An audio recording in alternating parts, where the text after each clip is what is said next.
Okay, what's up, everybody?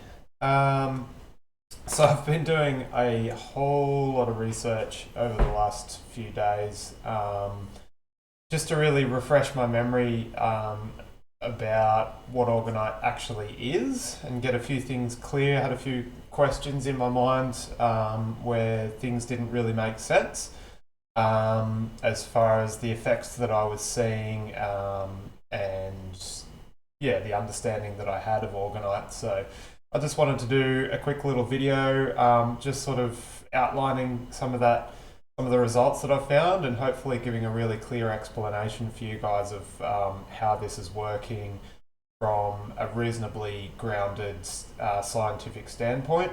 So I realise that's just one approach to that you can understand this stuff from, but it seems to be quite necessary at the moment with this sort of technology, because there is a tendency for a lot of fluff to happen around it, and it's really easy for people to make assumptions based on what's actually happening, based on their own perceptions without actually taking the time to understand it and how it's actually functioning. Now, of course, that's absolutely fine.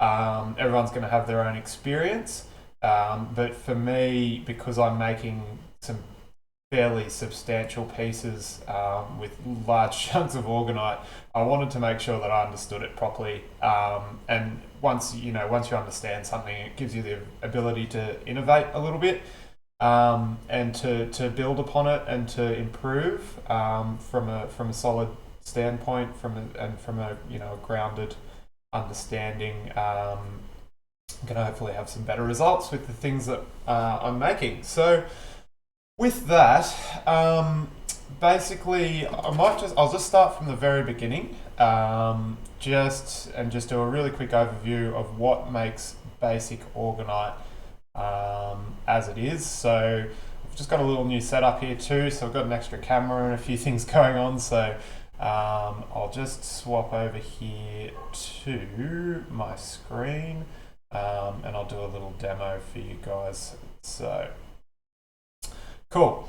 So what is Orgonite? Essentially, Orgonite is comprised of three primary materials.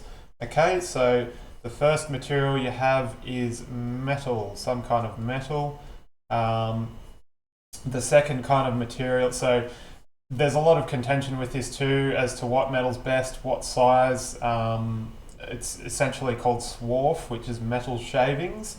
The general consensus with this at this point, guys, is that you don't use powder. Okay, so no metal powders.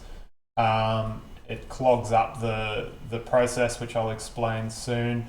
And the other general consensus is that a varying sizes works best. So having a mix, varying mix of types and sizes of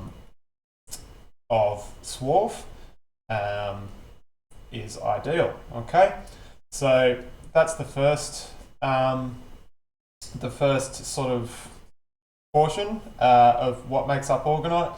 The second portion is some sort of resin. So that can be polyester resin, epoxy resin, eco-epoxy. It's all virtually performing the same function, which is to insulate the metal powder. Okay, so, and a general rule of thumb when you're making Orgonite is that you have a 50-50 blend of metal swarf and resin. Now, obviously, for different applications, that may vary slightly depending on what you're dealing with, but if you're just wanting to make simple Orgonite, 50% metal swarf and 50% resin works fine. So the last element that makes up good Orgonite is quartz crystal. Okay, so quartz crystal is essentially it's making up the third portion there of the Orgonite, and I'll explain what that function is quite soon. So with that, that can be found. That can be any kind of quartz. That can be yeah. There's so many different kinds of quartz, but primarily we're just using clear quartz. That's kind of the ideal there. You can use points or chunks. Doesn't really matter. If you're using a clear quartz point, it's going to direct the energy. So if you've got your little orgonite piece here, so you got your little tower buster, you have a quartz point in there facing upwards, you're going to have a spiral of energy coming out the top of the orgonite puck. So yeah, that's basically to clear up any confusion. If anybody's not sure and they want to make some orgonite and they want to make sure it's going to do what it needs to do, if you have those three things, you'll be sweet. That'll do the job. Okay, so yeah, so that's kind of the basis of what makes up orgonite. Probably a fourth element that is nice to add in is other crystalline frequencies, or other crystals.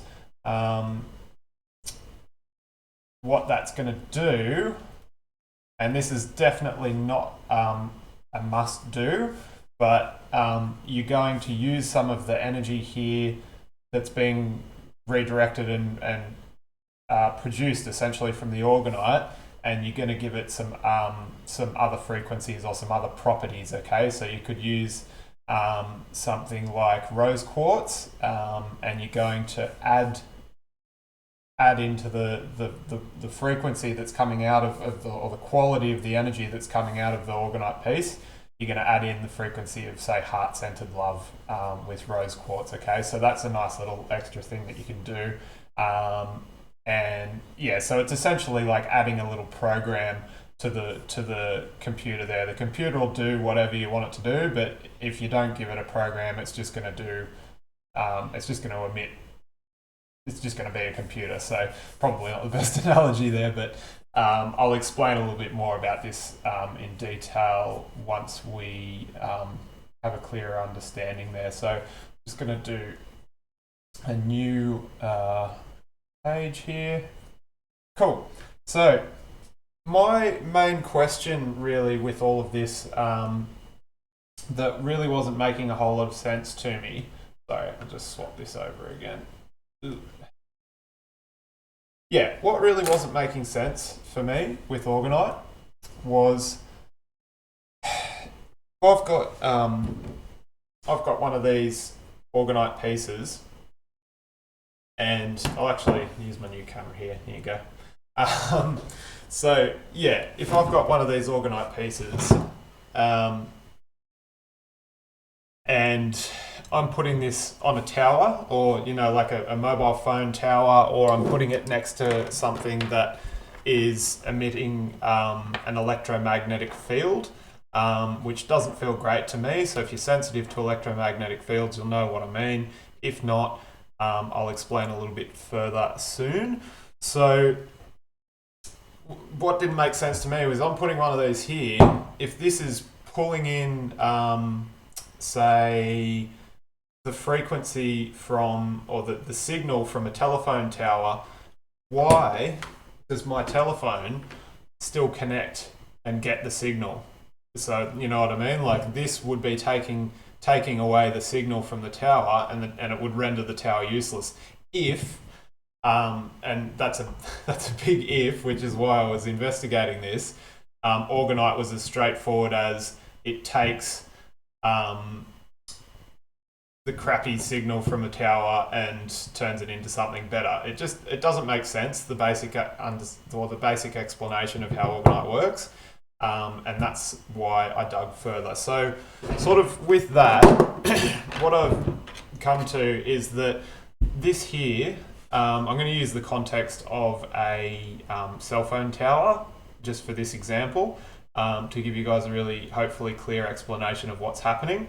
So what this is here is it's called a dipole antenna. So this is probably a dipole antenna in its most basic form, and this is essentially what is producing a signal in all of the telephone towers. So what's happening with this one is there's an alternating current going in, and which essentially is filling up one side of this aerial here with electrons, and then it's alternating, and all the electrons are flowing over to this side, and it's just flowing from side to side really quickly, and that's producing a waveform that is essentially rippling outwards from the antenna. Okay, so when you're talking about electrical signals or mobile signals, or signals coming off phone towers, that's essentially what's happening.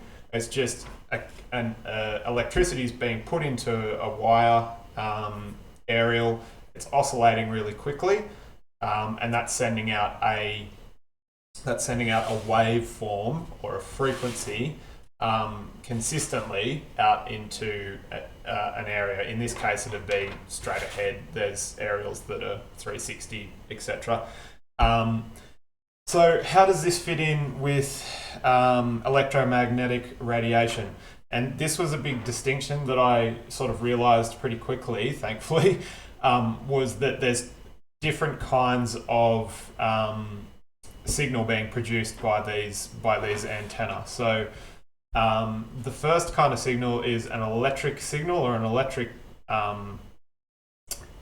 frequency that's being sent out from the front of the aerial in this case, and that is what is carrying the information that we're receiving on our mobile devices. Okay, so the electrical signal, or the electric frequency that's coming off this aerial is what is giving our mobile phones the information. Now there's a second field that's generated through this process, and that's what is called the electromagnetic field. Okay, so I'll go back over to my screen here, and this one. Sorry. So to sort of explain all of that, say this is our antenna here. Okay, so we've got a positive and a negative, say, that's pulsing electrons, which is creating a waveform like this. It's creating ripples essentially going through the field that carry information. So the intensity of the pulsing back and forth there creates slightly different shaped waveforms, which holds the information, and then that's received. Say this is my mobile here. It's got one of those little antennas in there that receives those waveforms and translates it back into ones and zeros, essentially. So that's how mobile devices and stuff are essentially working wirelessly. But the important thing for us is that this is electric. This is an electrical signal. Sorry about the handwriting there. Electrical signal. And that's not the part that affects the human's energetic system. Okay, that's pretty well in a different frequency range that doesn't affect us. And I think that is why, for the most part, some people discount this technology as damaging to the human body, because it's in a different wavelength that we're not in tune with, that doesn't affect us.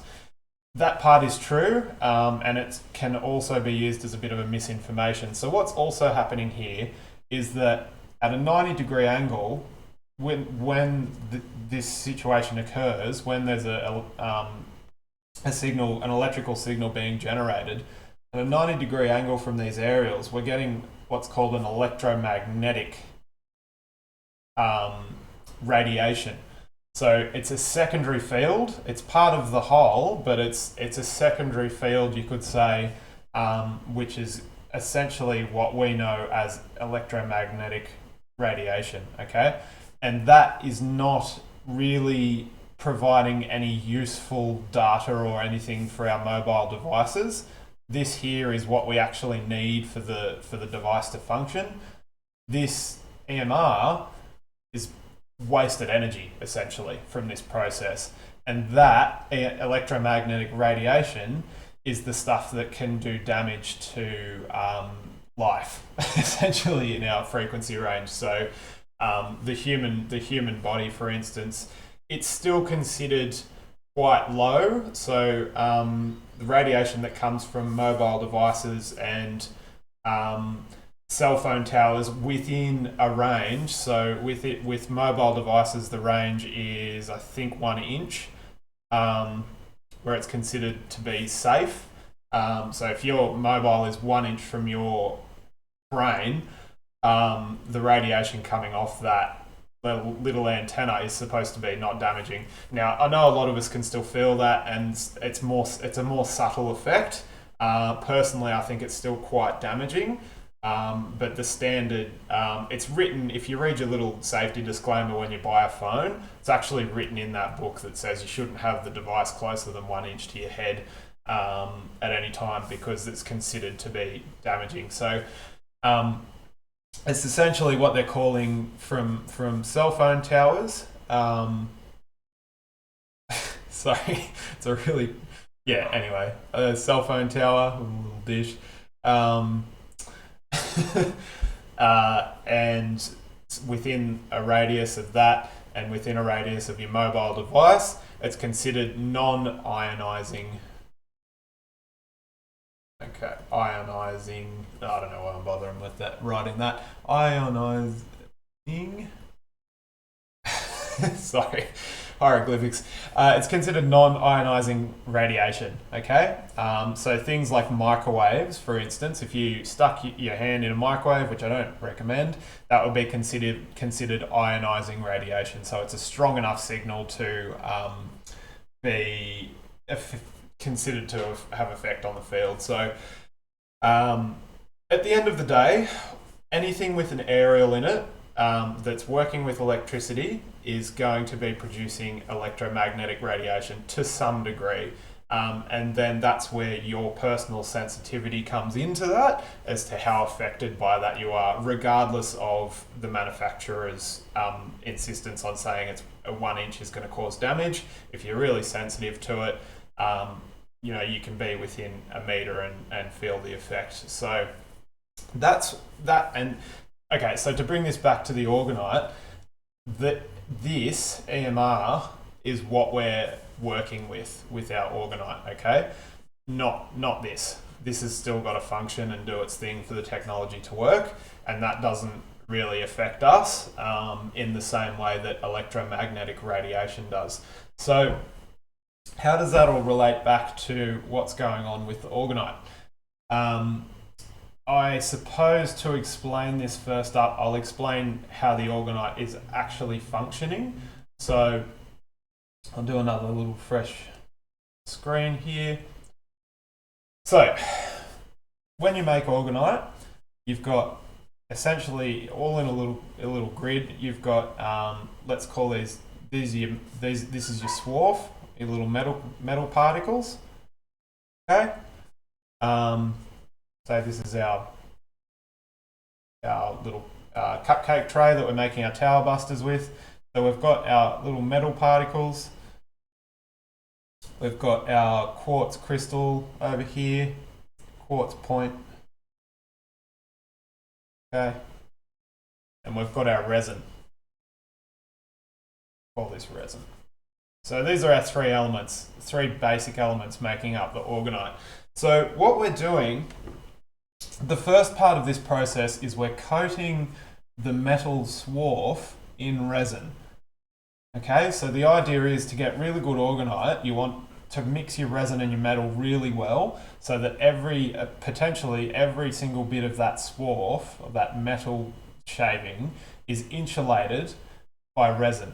And so if you've got what makes ineffective Orgonite, and I see this happen a bit when people are making it, is that they'll put all of the metal in the tray, and then they'll pour the resin over the top. And so what they're doing is they've got this whole big pile of metal, and I've been guilty of this too. It happens from time to time for different reasons. But they've got this whole stack of metal in there. They're pouring resin over the top and they're just getting big chunks instead of all of these little chunks. Now, why that's important is because what we're doing here is we're creating what is called an inductor. I think, hang on, I'm going to get all my terminology mixed up right now. Yeah, we're creating an inductor. So essentially what this does, metal that is insulated here, in this case by resin, is that when our electromagnetic frequency comes towards this little piece of metal, it absorbs that energy and stores it, okay? So it's essentially this portion of the orgonite is absorbing that electromagnetic radiation and it's storing that radiation as energy, as electrons, I guess, from a scientific standpoint. It's storing those electrons, that wasted energy, and it's storing that up in all of those little inductors. Okay, so yeah, that's essentially how we're pulling in that radiation, and we're storing it. Now, what happens with an inductor is once it gets full to the brim with electrons, it begins to overflow, and that energy begins to go out all over the place, and it releases that energy. Okay, so we're using that as essentially our own little aerial with orgonite to pull in all of that harmful electromagnetic energy and store it in the orgonite, and then once it reaches capacity, this is, mind you, this is happening thousands, if not millions of times, depending on how big your slab of orgonite is. So you've got hundreds and thousands of these little inductors storing up that electromagnetic charge.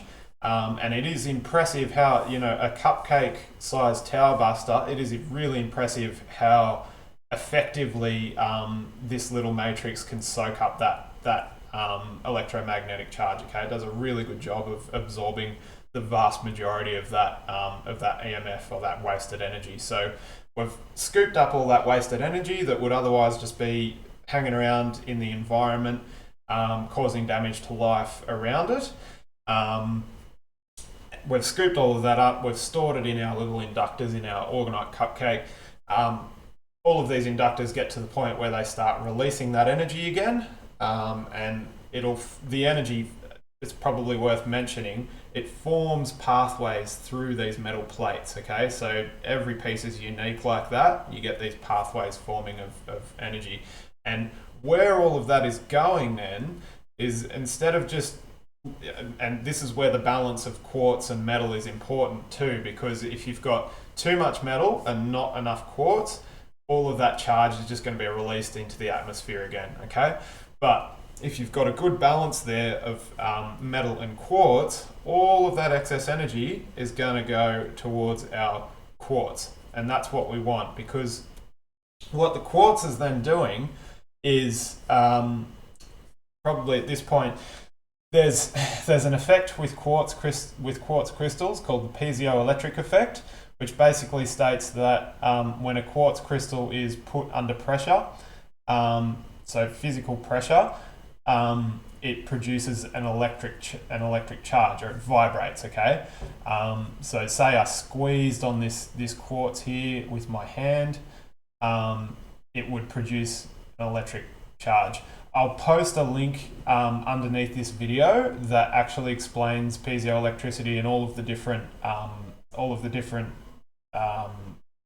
effects that I'm talking about here. I'll post a video that I found that explains all of that really well. So if you want to understand that more deeply, you can, but just for now, I'll just use the terminology.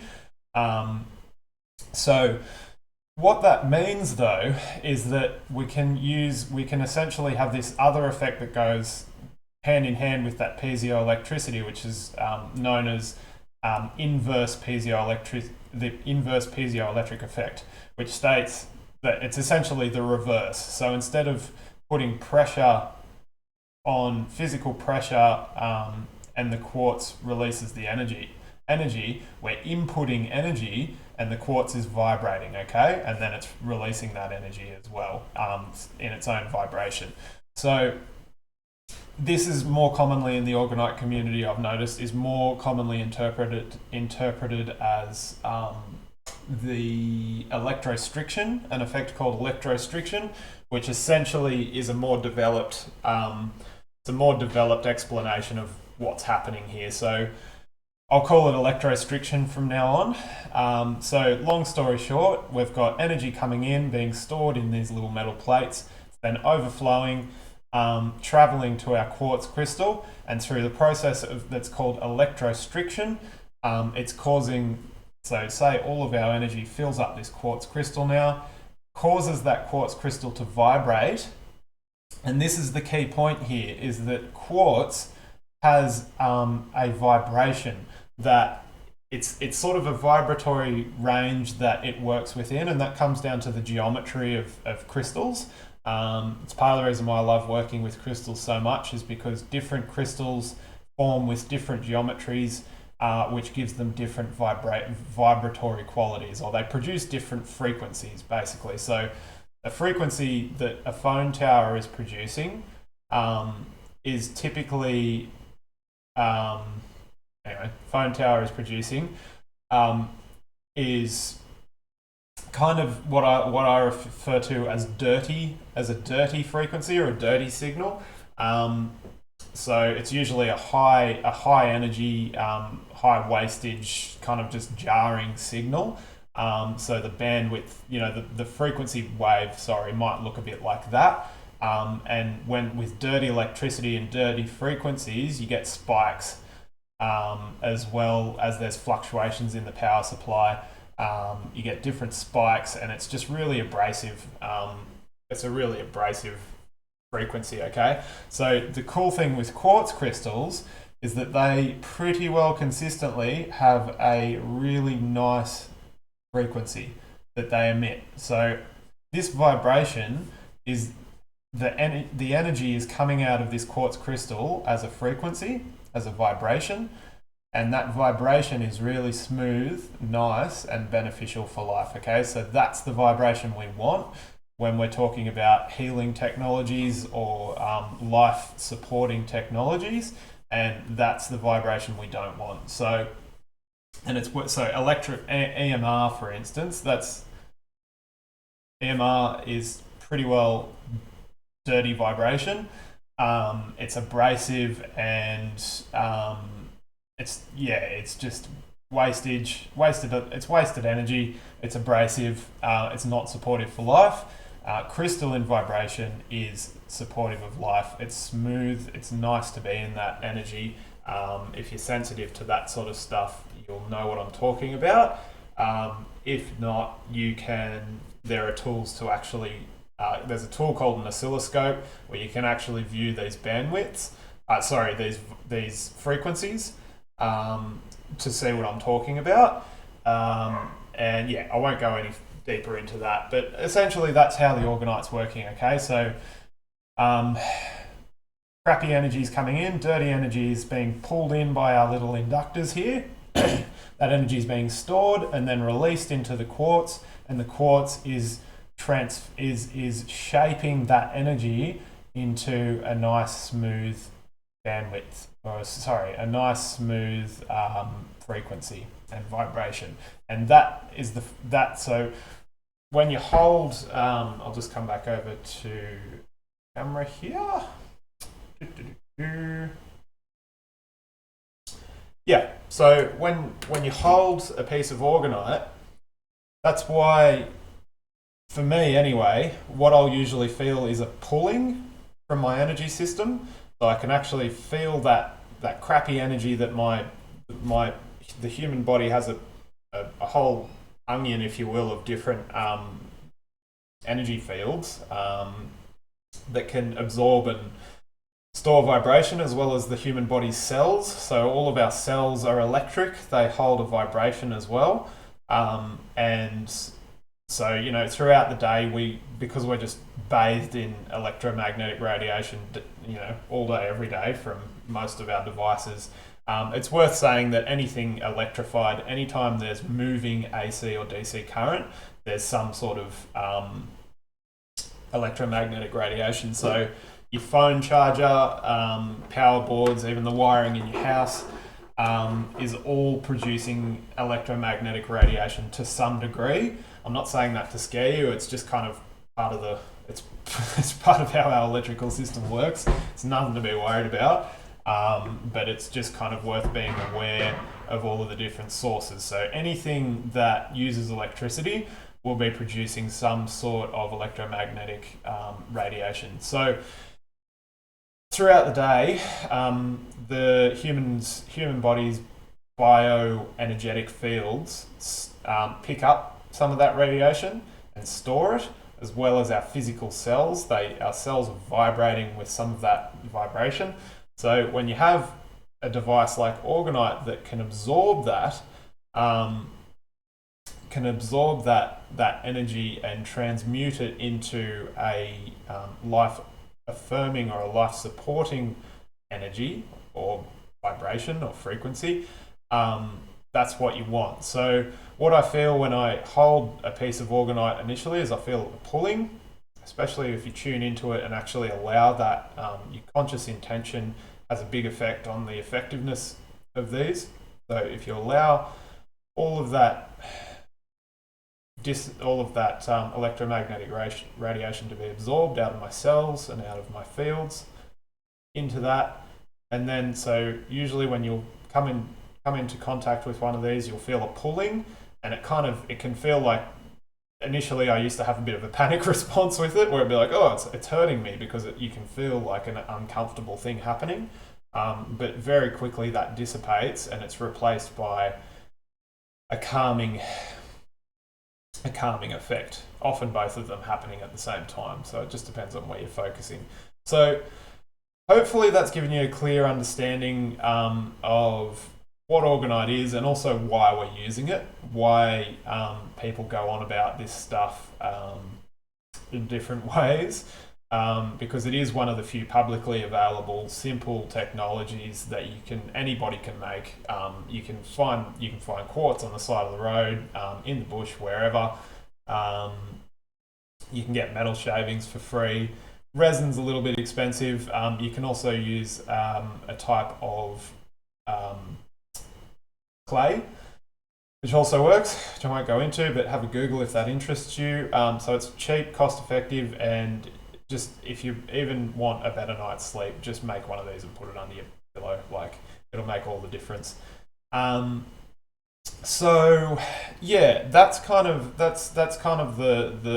overview, a quick overview I wanted to do of what I've sort of discovered with Orgonite. Hopefully that's given you a fairly clear understanding of why it's working in the way that it does, and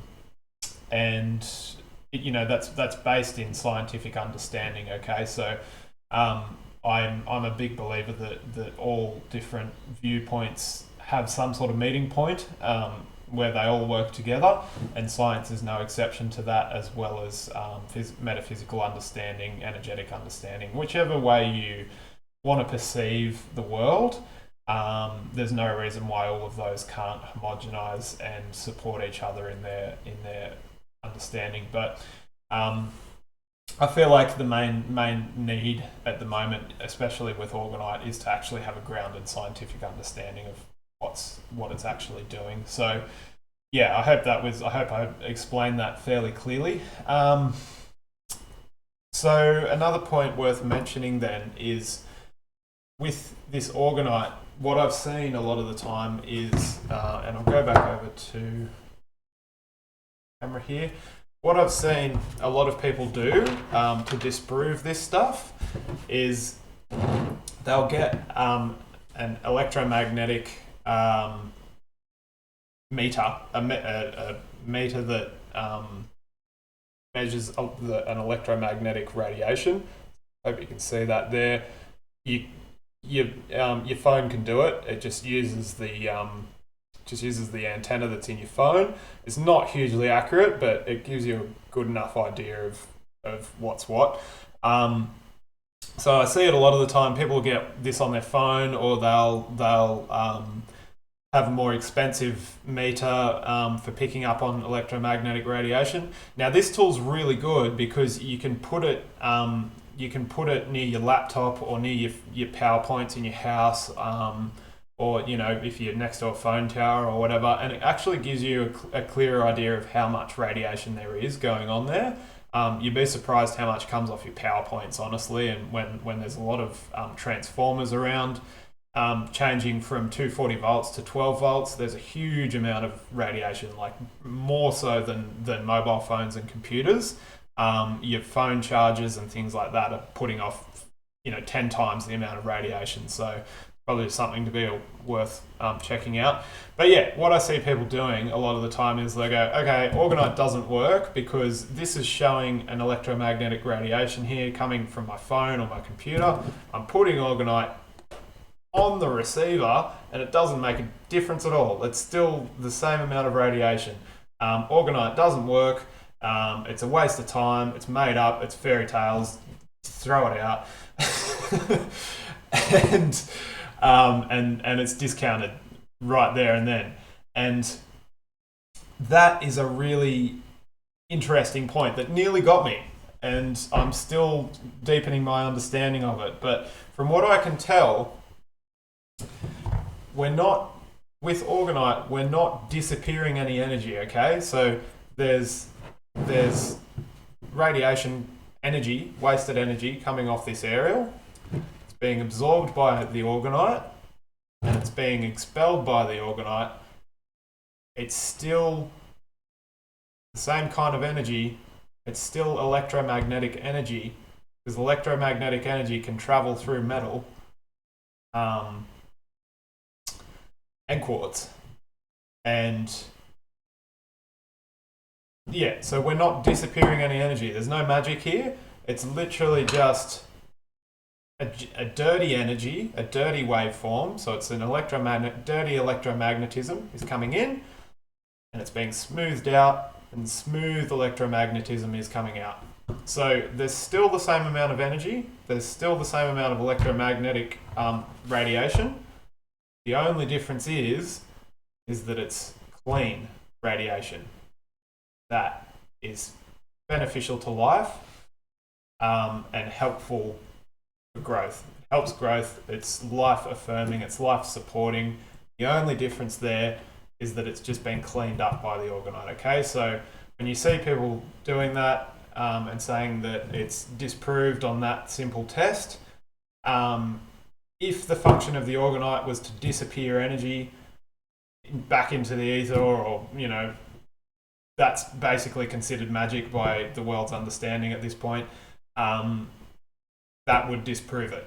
But that's not what Orgonite is. Orgonite is just a filter. It's just filtering that crappy energy, that dirty electromagnetic smog, and it's filtering it just like you would with dirty water. It's just reshaping the water, the structure of the water, and it's outputting something that's helpful for life. So I hope, if nothing else made sense out of all of this video, I hope that made sense, that part there, because that's essentially what Orgonite's doing, okay? So one other thing that I will go into here is, just as a final point, go back to our screen here, and I will check if any of you guys have posted questions and stuff. I will check just before I finish up the video and answer those questions for you guys. I just can't see that just right at the moment, so I'll just do one last little point,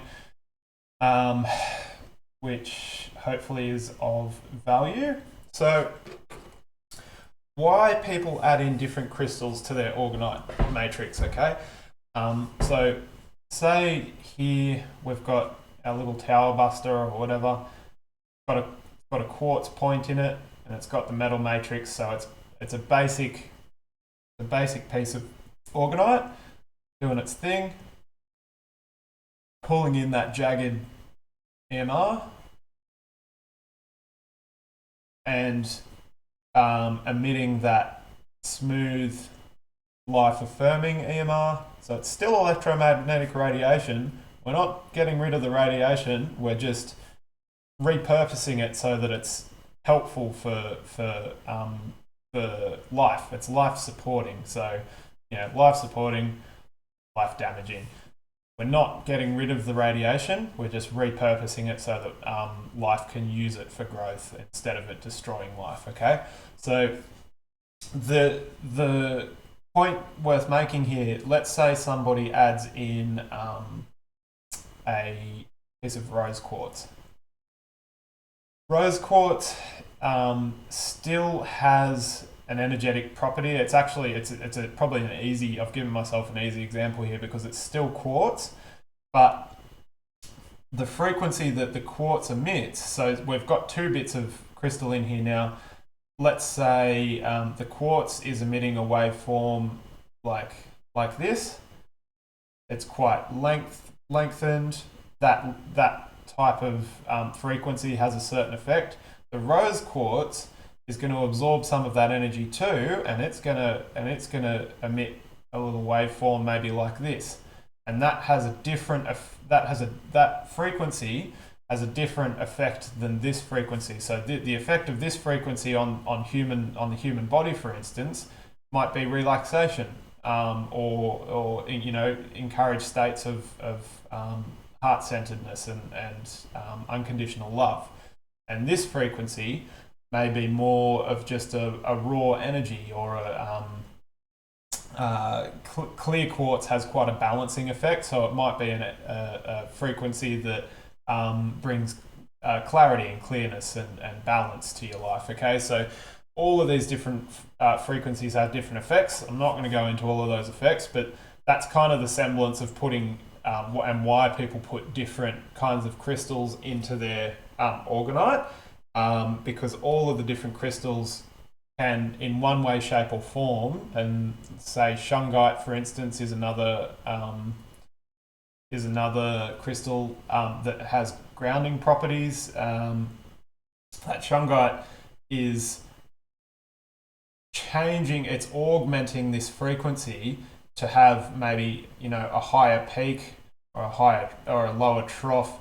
It's changing these frequencies a little bit because every part of this whole affects its resonant frequency.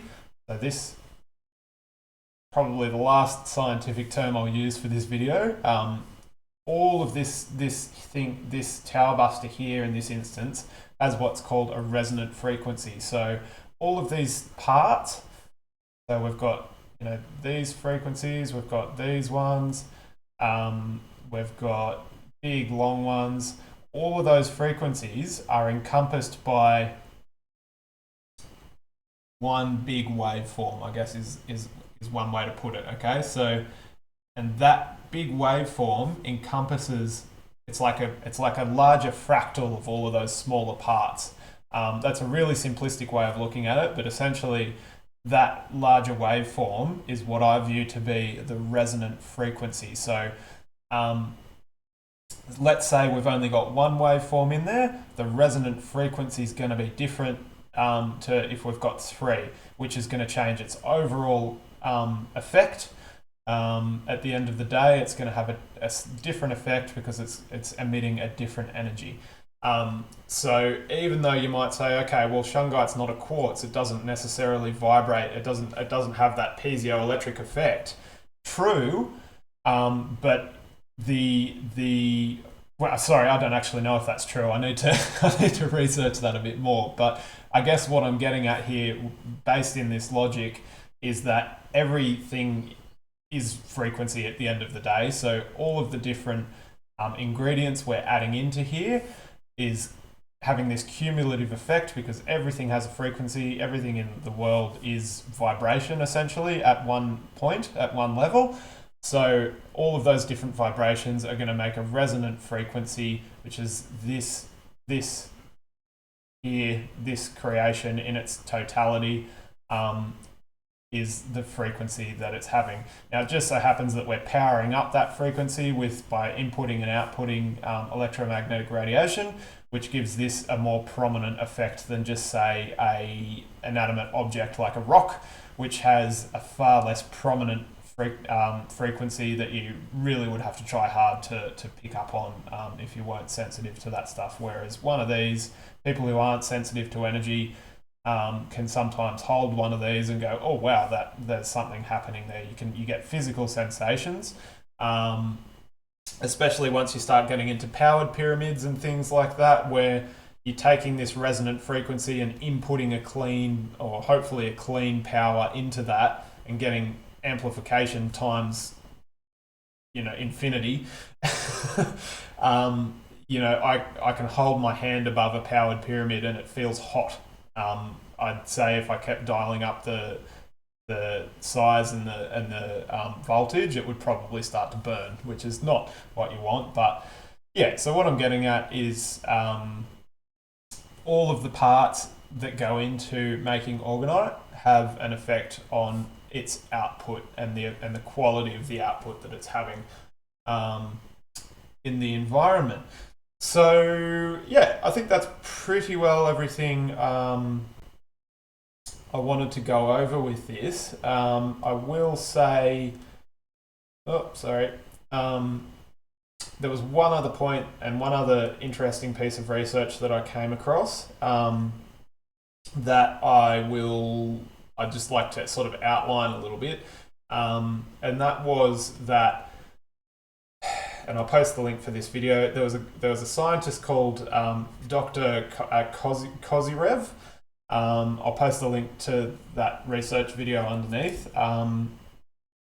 There was a scientist called Kozyrev who did some experiments with essentially the weight of objects in relation to their interaction in the environment. So what he was finding was that he was taking, say, just pretending this is a chunk of iron. You take a chunk of iron and just he'd get a base measurement of the weight, of the standing weight of the iron. So say the iron weighed a kilo.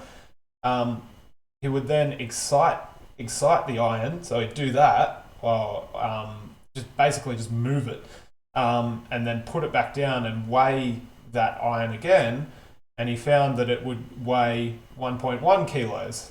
Obviously, that's a really simple measurement given. It's a little more incremental, but just as a basic example, that was what this science was finding. So he was doing experiments like taking a rubber band and putting a little piece of timber or a little piece of metal in between the rubber band, flicking the rubber band, and it would move and vibrate. And then he'd take another measurement of the weight, and depending on the material, it would either gain weight or lose weight. Now, the relevance to that here is that essentially what he's showing with those experiments is that energy can be stored in objects and in things, and that has an effect on the weight of the thing. So he found that as a general rule of thumb, the more dense the object was, or the more dense the material was, the shorter amount of time it would hold a charge.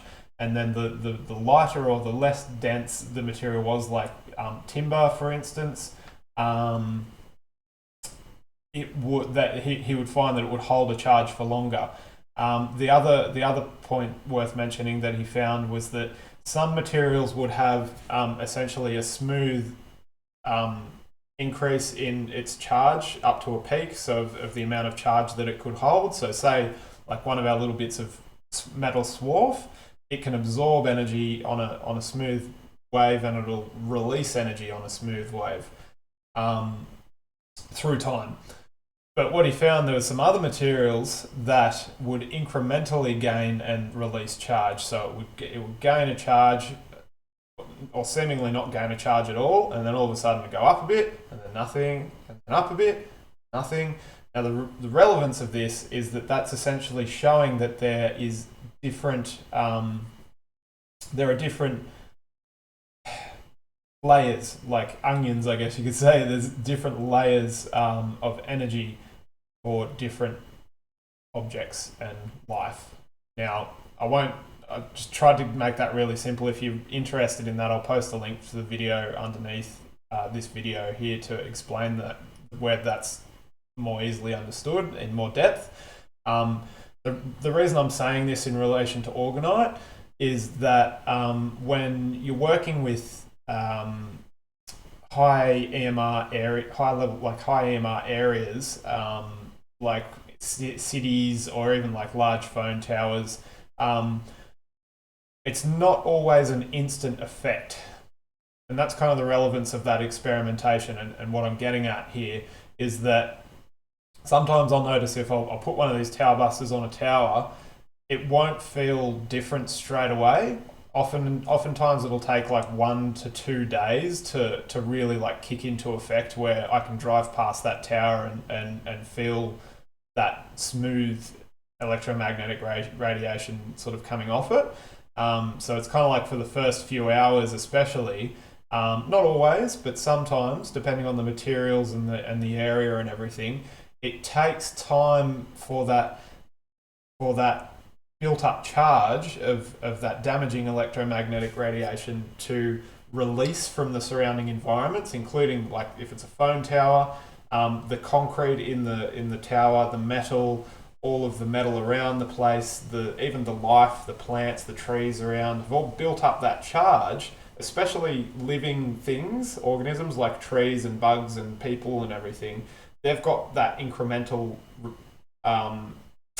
release and build up of energy. So if there's a phone tower surrounded by a large massive trees, it's going to take a few hours for those trees to incrementally release that damaging electromagnetic charge that they're holding, and then it's going to take a few more hours or a few more days to build up that new charge that we're putting into the environment, that's being released from the quartz crystal. So that's why, especially in really dense areas like cities, Orgonite has a lessened effect or a smaller field of effect, because there's so much more going on, there's so much more radiation, and that's kind of recharging as while the Orgonite's pulling out the damaging charge. There's already new damaging charge going in, so that's why you need more of it, or more dispersed tower busters and things like that. And also, yeah, so it's just a little extra nugget there that I came across that I thought was interesting, as far as the time it takes to reach an effective result with Orgonite.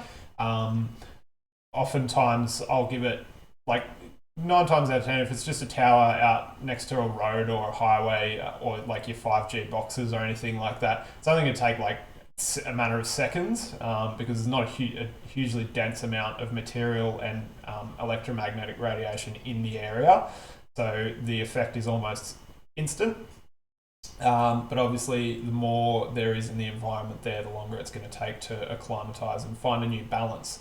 And that's often why you need more than one of these, or bigger masses of Orgonite, to sort out more dense areas or objects and things like that, is because you'll introduce this to the environment. That's going to create a new balance between the electromagnetic radiation being released by the tower or the phone lines, and how much this can process through time, and that's going to find a new balance. And sometimes there's still more damaging electromagnetic radiation than this can process. So that's why you need more of them to soak all that radiation up straight away, and get a really clean and clear environment. So yeah, I hope that was helpful for you guys. If you watched through to the end of this video, thank you very much. I appreciate your interest. So if you have anything to add to this knowledge, this is just my recent research. I wanted to just clarify for myself how this stuff was working, because I am making a lot of different things and putting a lot of current into things now, so I wanted to make sure it was doing what I wanted it to. And yeah, so I hope that was helpful for you guys. If you like this sort of stuff, I do make videos like this a lot, so hit the subscribe button. And have a great day. Cheers.